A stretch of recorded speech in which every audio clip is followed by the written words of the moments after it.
मैं शर्मा आप सभी का स्वागत करता हूं आपके अपने YouTube चैनल प्रधान इंस्टीट्यूट पर। साथियों, आज हम कंप्यूटर सब्जेक्ट पढ़ेंगे जो राजस्थान पुलिस और पटवारी परीक्षाओं के लिए महत्वपूर्ण होगा। तो आज चलिए अपन पढ़ते हैं कंप्यूटर सिस्टम। दोस्तों, जो कंप्यूटर सिस्टम चैप्टर है इसमें दो वर्ड है, एक तो है कंप्यूटर और दूसरा है सिस्टम। सिस्टम क्या होता है? सिस्टम को हिंदी में बोलते हैं तंत्र।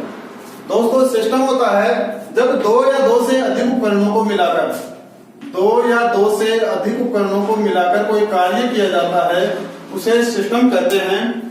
दो या दो से अधिक उपकरणों को मिलाकर कोई कार्य किया जाता है, उसे सिस्टम कहते हैं। कंप्यूटर भी एक सिस्टम होता है क्योंकि इसमें दो से अधिक उपकरण मिलकर एक साथ कार्य करते हैं।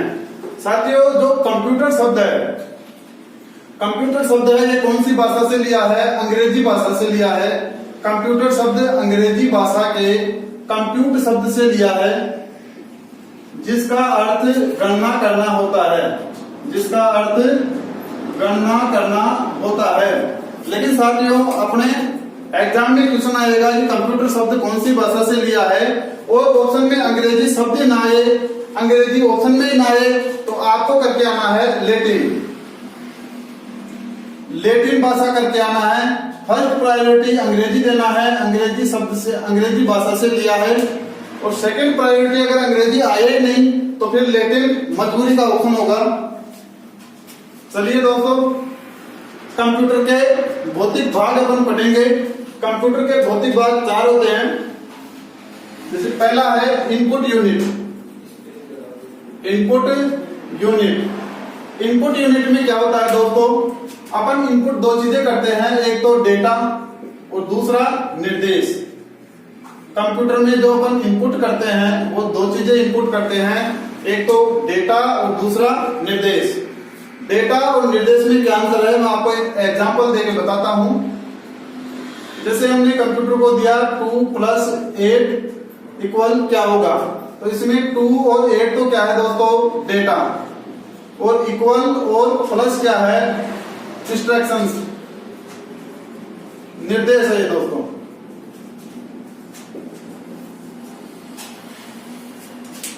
ये निर्देश दे रहा है कि इसको सम कर दो, टोटल कर दो, और ये निर्देश दे रहा है कि इसको रिजल्ट बता दो इसका। ठीक है साथियों? तो कंप्यूटर में जो इनपुट यूनिट है उसमें दो चीजें इनपुट करते हैं, एक तो डेटा और दूसरा निर्देश। फिर इसके बाद आता है दूसरी यूनिट आती है, वो है प्रोसेसिंग यूनिट। प्रोसेसिंग यूनिट में साथियों जो प्रोसेसिंग का काम करता है वो कौन करता है? सीपीयू करता है। सीपीयू की फुल फॉर्म क्या है? Central processing unit. सीपीयू की full form central processing unit. इसको हिंदी में बोलते हैं केंद्रीय संसाधन इकाई। केंद्रीय संसाधन इकाई। सीपीयू दो प्रकार की गणनाएं करता है, एक तो है एएलयू और दूसरा है सीयू। एएलयू की फुल फॉर्म होती है arithmetic logical unit. Arithmetic logical unit. और सीयू की फुल फॉर्म होती है कंट्रोल यूनिट। इसको हिंदी में बोलते हैं नियंत्रण इकाई। कंप्यूटर में होने वाली सभी प्रकार की गतिविधियों पर नियंत्रण करती है। एएलयू है अरिथमेटिक लॉजिकल यूनिट। इसमें दो प्रकार की गणनाएं होती है, एक तो है अरिथमेटिक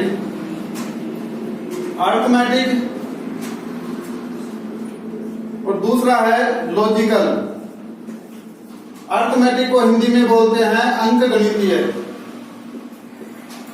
और लॉजिकल को हिंदी में बोलते हैं तार्किक। जो सीपीयू का एएलयू का जो ये पार्ट है, इसमें प्लस माइनस गुणा और भाग आदि क्रियाएं की जाती है। और जो लॉजिकल यूनिट है इसमें greater than, less than, greater than equal, less than equal, if etcetera आदि क्रियाएं की जाती है। साथियों,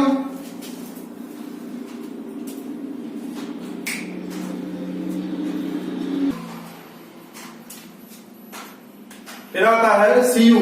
सीयू क्या होता है? कंट्रोल यूनिट, नियंत्रण इकाई। सीयू को नर्व सेंटर भी कहा जाता है। नर्व सेंटर, कंप्यूटर के किस भाग को नर्व सेंटर कहा जाता है? तो कंट्रोल यूनिट को कहा जाता है। दोस्तों, जो कंट्रोल यूनिट है वो है कंप्यूटर की आंख भी कहते हैं इसको। कंप्यूटर का दिल कहते हैं इसको। कंप्यूटर का दिल, हार्ट। कंप्यूटर की आंख किसे कहते हैं? कंप्यूटर की आंख किसे कहते हैं? कंप्यूटर की आंख स्कैनर को कहते हैं। कंप्यूटर की आंख स्कैनर को कहते हैं। स्कैनर एक इनपुट डिवाइस है, जो इनपुट डिवाइसेज में अपन इसको पढ़ेंगे। फिर आता है कंप्यूटर का दिल हो गया, कंप्यूटर की आंख हो गई। कंप्यूटर का जो दिमाग है वो सीपीयू को कहते हैं। सीपीयू को कंप्यूटर का दिमाग कहते हैं। दिमाग, माइंड। सीपीयू है वो सिलिकॉन से बना है। सीपीयू एक माइक्रोचिप है। सीपीयू एक माइक्रोचिप है जो सिलिकॉन से बना होता है। ये सिलिकॉन से बना होता है। सिलिकॉन से बना होता है सीपीयू। और सिलिकॉन वैली किसे कहते हैं? बेंगलुरु को कहते हैं। सिलिकॉन वैली बेंगलुरु को कहते हैं। बेंगलुरु कर्नाटक की राजधानी है। सिलिकॉन वैली के नाम से जाना जाता है बेंगलुरु को।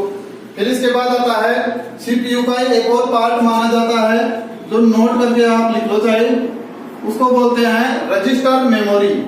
Register memory. रजिस्टर जो होती है वो सबसे छोटी मेमोरी होती है। सबसे छोटी होती है और सबसे तेज होती है। और यह अस्थायी प्रकार की मेमोरी होती है। अस्थायी प्रकार की मेमोरी होती है। अस्थायी मेमोरी और स्थायी मेमोरी में अंतर क्या होता है? अस्थायी मेमोरी वो मेमोरी होती है, ऐसी मेमोरी जो कंप्यूटर में पावर सप्लाई खत्म होने के साथ ही पूर्ण रूप से खाली हो जाए, अस्थायी मेमोरी कहलाती है। अस्थायी मेमोरी दोस्तों ऐसी मेमोरी जो कंप्यूटर में पावर सप्लाई खत्म होते ही पूर्ण रूप से खाली हो जाए, इसे अस्थायी मेमोरी कहते हैं। और स्थायी मेमोरी जो होती है वो होती है पावर सप्लाई खत्म होने के बाद भी उसमें डेटा रहे, जैसे हार्ड डिस्क में जो रहता है सेव किया हुआ डेटा, वो पावर सप्लाई खत्म होने के बाद भी रहता है। तो ये एक अस्थायी प्रकार की मेमोरी है। पावर सप्लाई खत्म होते ही पूर्ण रूप से खाली हो जाती है। और ये अर्धचालक की बनी होती है, सेमीकंडक्टर की बनी होती है। अर्धचालक की बनी होती है, सेमीकंडक्टर की ये बनी होती है। इसके बाद अपन पढ़ेंगे, फिर आता है डेटा बस। डेटा बस क्या होती है? कंप्यूटर में प्रोसेसर तथा अन्य भागों में, कंप्यूटर के प्रोसेसर तथा अन्य भागों में डेटा को स्थानांतरित करने के लिए डेटा बस का यूज किया जाता है। एक आता है RAM, random access memory. RAM है वो है प्रोसेसर का वेटिंग रूम है। प्रोसेसर का वेटिंग रूम। फिर इसके बाद आता है दोस्तों आउटपुट यूनिट। नंबर 3 पे आती है आउटपुट यूनिट। आउटपुट यूनिट में क्या है? कंप्यूटर द्वारा प्रोसेस करके प्रदान किए गए आउटपुट को, जिसे सूचना कहा जाता है, आउटपुट यूनिट पर दर्शाया जाता है। इसमें दोस्तों दो चीजें होती है, एक होता है डेटा और दूसरी होती है सूचना। आपके यहाँ से डायरेक्ट कई बार क्वेश्चन आ जाता है एग्जाम में, जैसे इनपुट की गई सभी चीजें क्या कहलाती है?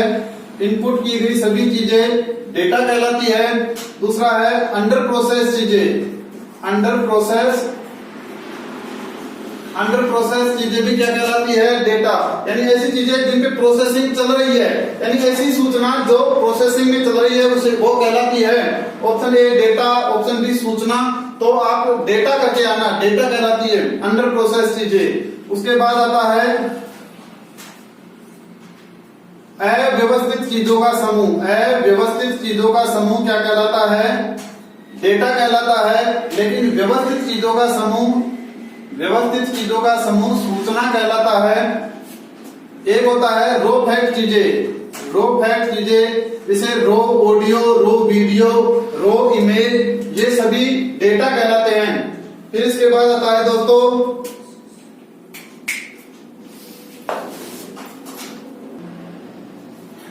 इसके बाद दोस्तों चौथा पार्ट आता है मेमोरी या स्टोरेज यूनिट, मेमोरी या स्टोरेज यूनिट। मेमोरी या स्टोरेज होती है वो कंप्यूटर या प्रोसेसर में डेटा को अधिक समय तक स्टोर करने की क्षमता नहीं होती, इसलिए कंप्यूटर में मेमोरी या स्टोरेज के लिए या भंडारण क्षमता के लिए मेमोरी का प्रयोग किया जाता है। मेमोरी दोस्तों दो प्रकार की होती है, एक तो आंतरिक मेमोरी और दूसरी बाह्य मेमोरी। आंतरिक मेमोरी बोल दो या इसको इंटरनल मेमोरी बोल दो, इसको एक्सटर्नल मेमोरी भी अपन बोल सकते हैं। जो आंतरिक मेमोरी और बाह्य मेमोरी होती है, इसमें मेन अंतर यह होता है कि आंतरिक मेमोरी के बिना कंप्यूटर स्टार्ट ही नहीं होता। आंतरिक मेमोरी में अगर कोई गड़बड़ होती है, इंटरनल मेमोरी में कोई प्रॉब्लम होती है तो कंप्यूटर स्टार्ट ही नहीं होता। लेकिन एक्सटर्नल मेमोरी के बिना कंप्यूटर स्टार्ट हो जाता है। तो इंटरनल मेमोरी है वो कंप्यूटर में लगाना अनिवार्य होती है, नेसेसरी होती है, तो इंटरनल मेमोरी को अनिवार्य मेमोरी भी कहते हैं। इसके बाद दोस्तों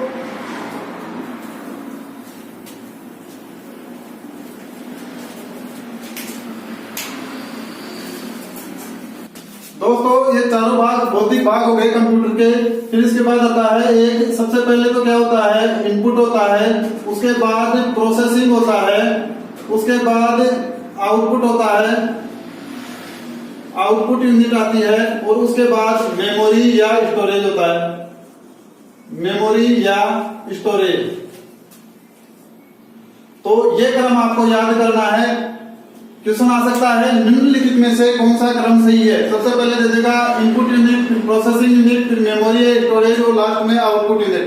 तो इसका जो सही क्रम है ये वही है, इनपुट यूनिट सबसे पहले आएगा, फिर प्रोसेसिंग यूनिट, फिर आउटपुट यूनिट और फिर मेमोरी या स्टोरेज।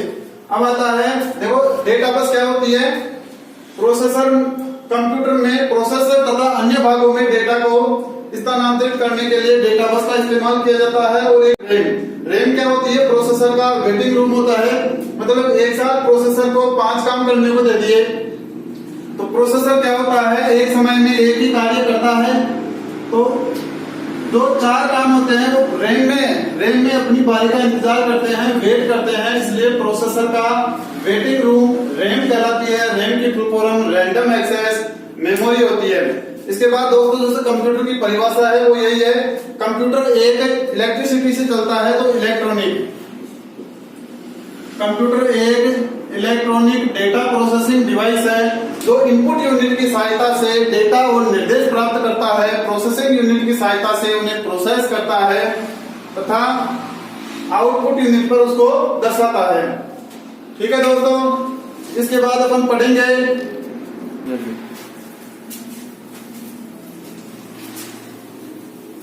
सीपीयू की गति को प्रभावित करने वाले कारक, प्रोसेसर की गति को प्रभावित करने वाले कारक पढ़ेंगे।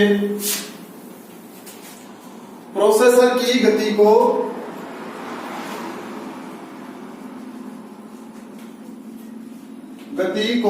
प्रभावित करने वाले कारक है।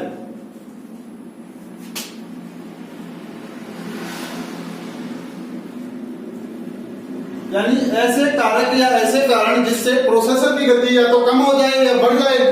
ठीक है दोस्तों, तो इसमें पहला है वर्ड लेंथ। वर्ड लेंथ या इसको हिंदी में बोलते हैं शब्द प्रास। शब्द प्रास दोस्तों, जो कंप्यूटर में एक शब्द की जो लंबाई होती है वो होती है 8 बिट या 1 बाइट, या इसको 2 निबल भी बोला जा सकता है, क्योंकि 4 बिट का 1 निबल बनता है तो 2 निबल बोला जा सकता है। कंप्यूटर में जो एक शब्द की लंबाई होती है, कंप्यूटर में जो एक शब्द, एक वर्ड की लंबाई होती है वो 8 बिट, 1 बाइट व 2 निबल होती है। कंप्यूटर में जो अपन पढ़ रहे हैं शब्दप्रास, शब्दप्रास क्या होता है साथियों? शब्दप्रास प्रोसेसर द्वारा एक समय में प्रोसेस या पढ़े जाने वाले शब्दों की संख्या शब्दप्रास कहलाती है। प्रोसेसर द्वारा एक समय में प्रोसेस या पढ़े जाने वाले शब्दों की संख्या को शब्दप्रास या वर्ड लेंथ कहते हैं। जैसे अपने कंप्यूटर में होता है 16 बिट प्रोसेसर होता है। 16 बिट प्रोसेसर 2 शब्द पढ़ता है एक समय में, 2 शब्द एक समय में। उसके बाद आता है 32 बिट प्रोसेसर होता है, वो 4 शब्द एक समय में। 64 बिट प्रोसेसर होता है, वो 8 शब्द एक समय में। 128 बिट प्रोसेसर होता है, वो 16 शब्द एक समय में पढ़ लेता है। दोस्तों इसके बाद दूसरा कारक है हमारा, दूसरा कारण है वो है system clock. System clock, computer घड़ी, कंप्यूटर घड़ी जो प्रोसेसर डेटा को प्रोसेस करता है, जो प्रोसेसर डेटा को प्रोसेस करता है वो क्लॉक पल्स में प्रोसेस करता है दोस्तों, क्लॉक पल्स में। और कंप्यूटर घड़ी जिस गति के साथ ये क्लॉक पल्स प्रदान करेगी उसी के अनुसार प्रोसेसर कार्य करेगा। और कंप्यूटर द्वारा अवस्था जो एक अवस्था से दूसरी अवस्था में जाता है वो भी कंप्यूटर घड़ी पर ही निर्भर होता है। फिर आता है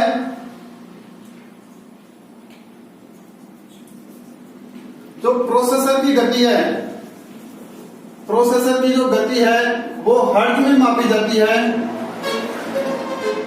हर्ट्ज में। प्रोसेसर की जो गति है, स्पीड है, वो हर्ट्ज में, तथा प्रोसेसर की पावर को MIPS में मापा जाता है, मिलियंस इंस्ट्रक्शंस पर सेकेंड, मिलियंस इंस्ट्रक्शंस पर सेकेंड में। इसके बाद दोस्तों तीसरी जो कारक है वो है मल्टी प्रोसेसिंग, पैरेलल प्रोसेसिंग या समांतर processing. Multi processing, parallel processing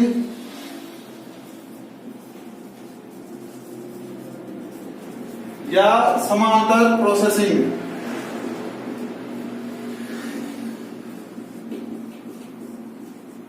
multi processing, parallel processing या समांतर प्रोसेसिंग क्या होती है?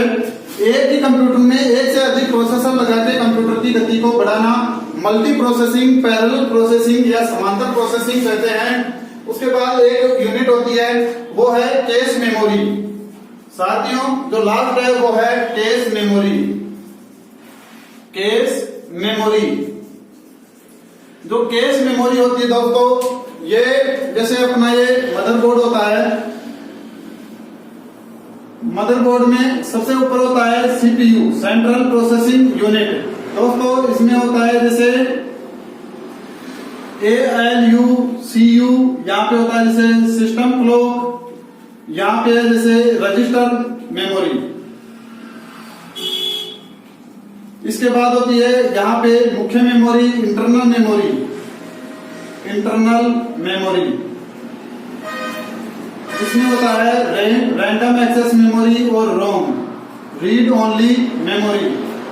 जब डेटा रैम में आता है, जो भी इनपुट किया गया प्रोसेसिंग के लिए इनपुट किया जाता है डेटा, वो रैम में आता है और रैम से वो रजिस्टर मेमोरी में जाता है। तो इन दोनों के बीच में एक मेमोरी होती है, वो होती है कैश मेमोरी। कैश मेमोरी का कार्य क्या है दोस्तों? जो CPU को इंटरनल मेमोरी, CPU को मुख्य मेमोरी से डेटा को तीव्र गति से पहुंचाने का इसका काम होता है। कैश मेमोरी है वो CPU तथा इंटरनल मेमोरी के मध्य स्थित होती है और सीपीयू की गति को बढ़ाने का कार्य करती है। जो डेटा है वो रैम से कैश मेमोरी में जाता है और कैश मेमोरी से रजिस्टर मेमोरी में जाता है। रजिस्टर मेमोरी से डेटा सीयू के पास, कंट्रोल यूनिट के पास जाता है। कंट्रोल यूनिट तय करता है कि ये डेटा अगर अरिथमेटिक होता है तो अरिथमेटिक यूनिट के पास भेज देता है और लॉजिकल होता है तो लॉजिकल यूनिट के पास भेज देता है। दोस्तों, तो हमने प्रोसेसर की गति को प्रभावित करने वाले कारकों में 4 कारक पढ़े हैं। पहला है वर्ड लेंथ, दूसरा है सिस्टम क्लॉक, तीसरा है मल्टी प्रोसेसिंग, पैरेलल प्रोसेसिंग या समांतर प्रोसेसिंग, उसके बाद है कैश मेमोरी। कैश मेमोरी क्या है दोस्तों? सीपीयू तथा इंटरनल मेमोरी के मध्य स्थित होती है और सीपीयू की गति को बढ़ाने का कार्य करती है। कैश मेमोरी वर्तमान में प्रोसेस किया गया डेटा कैश मेमोरी में स्टोर रहता है, इसलिए इसको तत्कालिक मेमोरी कहते हैं। बार बार प्रयोग में लिया गया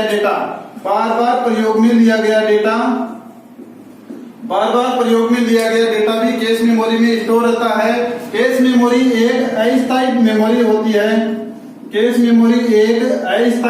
होती है, अर्थात कंप्यूटर में पावर सप्लाई खत्म होने के साथ पूर्ण रूप से खाली हो जाती है। दोस्तों, इसके बाद अपन पढ़ेंगे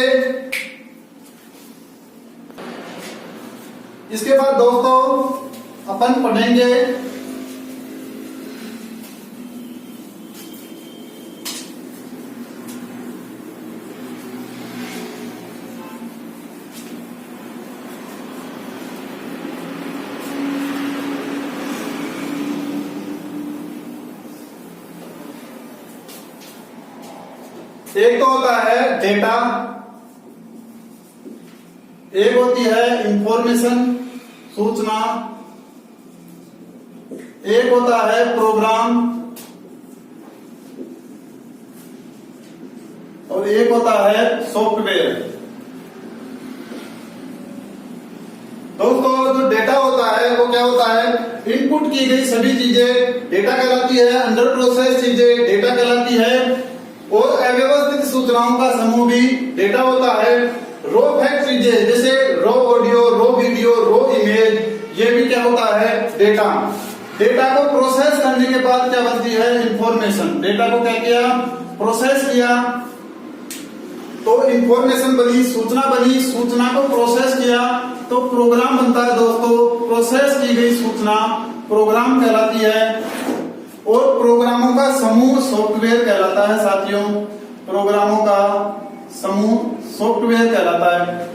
देखो, सबसे पहले होता है डेटा, फिर इंफॉर्मेशन, प्रोग्राम और सॉफ्टवेयर। सॉफ्टवेयर क्या होता है? जो प्रोग्रामों का समूह सॉफ्टवेयर कहलाता है। प्रोग्राम क्या होता है? प्रोसेस की गई इंफॉर्मेशन प्रोग्राम कहलाता है और इंफॉर्मेशन होती है प्रोसेस किया गया डेटा। इंफॉर्मेशन कहलाता है, डेटा क्या होता है? इनपुट की गई सभी चीजें डेटा कहलाती है। अंडर प्रोसेस चीजें डेटा कहलाती है। अव्यवस्थित चीजों का समूह भी डेटा होता है और रो फैक्ट चीजें भी डेटा कहलाती है। साथियों, इसके बाद हम पढ़ेंगे हार्डवेयर और सॉफ्टवेयर में अंतर। तो हार्डवेयर और सॉफ्टवेयर में जो अंतर है वो अपन पढ़ेंगे। हार्डवेयर और सॉफ्टवेयर में अंतर पढ़ेंगे अपन। हार्डवेयर जो होता है दोस्तों, जिसको छू सकते हैं, देख सकते हैं, वो क्या होता है? हार्डवेयर होता है। लेकिन जिसको छू नहीं सकते और देख भी नहीं सकते वो सॉफ्टवेयर होता है। हार्डवेयर की एसेसरीज व पार्ट मिलते हैं। हार्डवेयर की एसेसरीज व पार्ट मिलते हैं, लेकिन इसके नहीं मिलते हैं। हार्डवेयर को चेंज किया जा सकता है, लेकिन सॉफ्टवेयर को चेंज नहीं किया जा सकता, इसको अपडेट किया जाता है दोस्तों।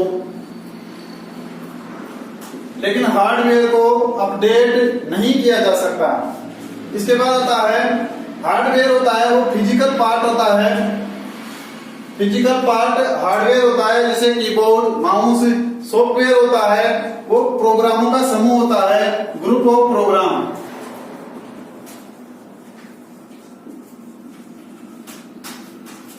दोस्तों, वीडियो ज्यादा बड़ा हो जाएगा, अपन आज इतना ही करते हैं। और जैसे कंप्यूटर स्टार्ट होता है वो ±5 वोल्टेज पे स्टार्ट होता है। इसके बाद अपन देखते हैं